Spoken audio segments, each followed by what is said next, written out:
Studimi që përmbys historinë e piramidave të Egjiptit. Një studim i ri ka ndezur debate në botën arkeologjike duke sfiduar kronologjinë zyrtare të piramidës së madhe të Keopsit në Giza.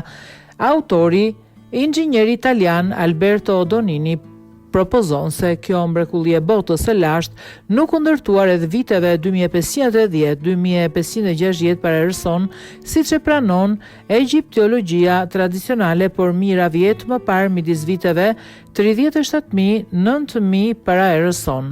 Kjo hipotezë revolucionare bazohet në një metodë re të quajtur erozioni relativ. Metoda e Doninit krahason nivelin e erozionit në gurët e piramidës me ato të njohura më herët, siç është mbulesa e hequr rreth 675 vjet më parë. Sipas tij, erozioni linear tregon se struktura shumë e vjetër me një probabilitet 68.2% për datat e propozuara. Ai shkon më tej duke argumentuar se faraoni Keopsi nuk e ndërtoi, por e restauroi piramidën pasi analizat e karbonit 14 në ilaçin organik vijnë nga punë restaurimi jo origjinale. Madje Donini dyshon funksionin e saj si var, duke i quajtur një mister të pazgjidhur. Egjiptologja Corina Rossi nga Universiteti Politeknik i Milanos e kundërshton këtë tezë.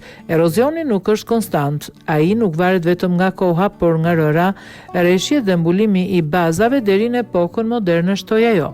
Kronologjia zyrtare mbështetet në gjetje arkeologjike, karboni -14, tekste hieroglifike dhe dëshmi astronomike me një pasiguri maksimale 100 vitesh.